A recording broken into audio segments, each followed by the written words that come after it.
and I really want to extend a statement of appreciation to TBJ for recognizing Clayton and coming out and holding this event. We're very proud of our community, and it's always gratifying to get a little recognition from a periodical that's as prestigious as TBJ. One of the things that I would like to kind of point out in terms of Clayton's genesis and how things are today, what they are, really in many ways began with this project that you're in today, because when we received this particular property, we were extremely excited and probably also a little fearful. We weren't sure what we were going to do with it or how we were going to do it, and so there was a huge learning curve that was associated with the success of this project, and we've really sought to duplicate that in many other projects that we've done since that time. When I came in '97, I think, as I've said almost every year since then, it's been a good time to be in Clayton. The significance was that I think in '97 the town was ready for the change that has occurred over the last 10 or 12 years. And we were ready in many ways. I think that we were well positioned geographically, but most importantly, I think that we have great elected leadership in this town. The elected leadership over this past decade has consistently had, I think, outstanding vision, but most particularly unusual consensus for being progressive and moving things forward. We also have other advantages, and we recognize that, and we take full advantage of the circumstances that we find ourselves in, and that is that we have Caterpillar, which is an internationally well-recognized company that can really do remarkable things in the community, and they have done so.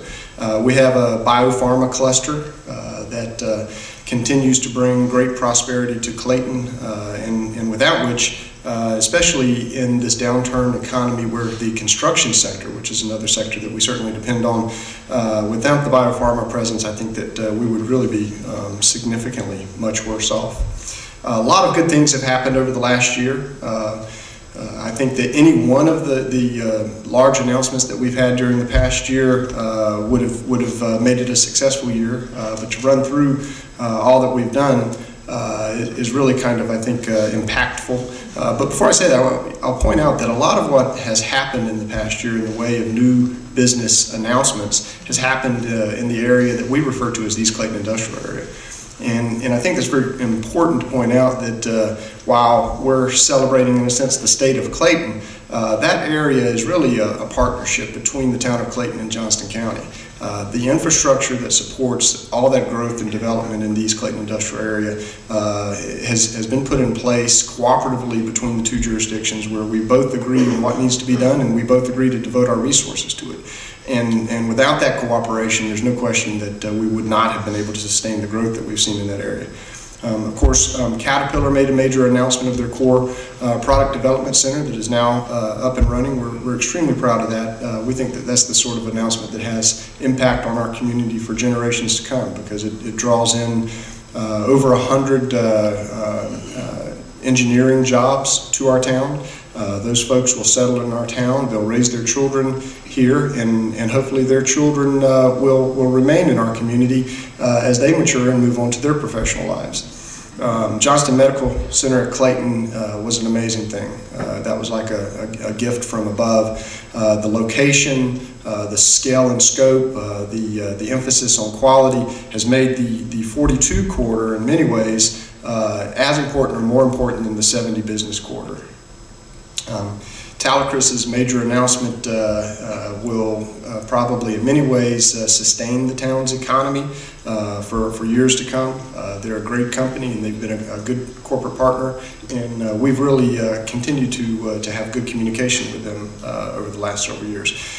We think that the Turkington, USA announcement with their 110, actually may grow to as many as 145 jobs, is important, because that's going to be the corporate headquarters, the international corporate headquarters for a company, and that brings a lot to a community in terms of prestige and recognition, and we're extremely proud to have them in our community. Finally, this latest one that you probably heard about in the past week or so, Northeast Foods. They're gonna come to town, and they're gonna bring about 85 new jobs, about $25 million in new investment. The reason that we're so proud of that project is because it was so hard to get here. There was a lot of demand for that project from around the area, and we just didn't want to give up on them, and I think finally we were able to convince them that the right business environment for their long-term success existed in Clayton. What's happened in Clayton over the last 10 years or so? Just as a snapshot, I hate to use too many statistics, but if we look at 2001, 2006 kind of being the peak, and then current day, and see some of the trends. In terms of new construction permits, in 2001 we saw 375 new construction permits in Clayton, which is very active. But in 2006 we peaked at over 500 new construction permits, 506 permits that year. For 2009 we saw 171 permits. So you can see there's a significant fall off, but I know of communities throughout North Carolina that would still be extremely pleased to have issued 171 new construction permits last year. Our construction value in new construction value in 2001 was about $43 million. There again, it peaked in 2006 at $68 million. This past year we saw about $40 million in construction value. And I think the reason that number is so important is because you can see that our overall activity in relation to the number of permits that were issued fell to 171, but the value did not fall off very much. In 2001 our value was $43 million, and then with about half, a little less than half the activity, we almost equaled that value. So we're seeing a lot of high value projects coming to Clayton, and that's very important to us. In terms of our unemployment numbers, that says a lot about the times. We have typically, over the last 10 years until recently, been about 3 to 3.8% unemployment. But here and now, Johnston County is looking at a little better than 10% unemployment rate. So that I think brings additional emphasis to the importance of these new announcements that we've had. As a snapshot, who are the biggest taxpayers in Clayton? Sprint Nextel is our biggest taxpayer. The second biggest taxpayer is Crown Raleigh, which was a real estate investment trust that owns a distribution center. We think Clayton is well poised to be a center for logistics and distribution. Then Walmart, Colonial Carton, which is a local manufacturer, and Riverwood, which is a mixed-use development. What I could point out is that the new Northeast Bakery project, which will be in town, would establish itself as third on our list. So that says something about just how important they will be to our community.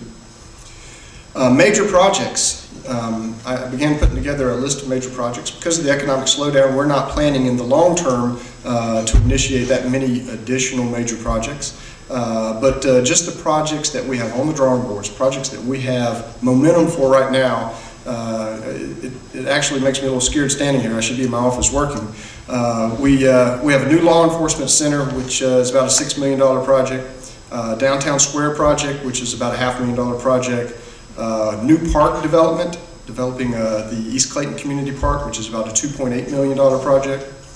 We have a new 500,000 gallon elevated water storage tank that we'll be erecting. We have very significant street and sidewalk improvements. In 2008 we had a successful general obligation bond program, and we'll be doing about $3 million in street improvements related to the bond program. We'll be following through with our connection of our sewer system to the city of Raleigh, which will help ensure our long-term viability for continuing growth. We're going to be looking at 60 to 80 acres of new parkland development, land banking for the future, and acquiring land for an additional fire station. So those are the major projects that we have on the drawing board right now that have momentum over the next year to 2 years. In terms of looking forward for the town, we've grown a lot. We've done our best to keep our policies in line with the changing conditions, but we're really going to emphasize over the next year a lot of analysis work, analysis of our finances, analysis of our codes, both our Unified Development Code, and establishing a new rental housing licensing and inspection program to make sure that the quality of rental housing in the town is kept up to standards, and that those properties are contributing to the tax base and the quality and sustainability of our neighborhoods. We think that in spite of what's recognized as being a national and state slowdown in the economy, that I don't know how we could possibly be busier internally between the projects that we have underway and the policy issues. We will be slowing down a bit. We think that our revenue growth, particularly in our state shared revenues, will be flat over the next year or two, and so you know, we feel like we have our plate full, and we're gonna go with that for a period of time and wait for the recovery, and I think be well poised to take advantage of the recovery that we'll see hopefully here in the near future. So, thank you for coming out today. It's great to see such a large turnout.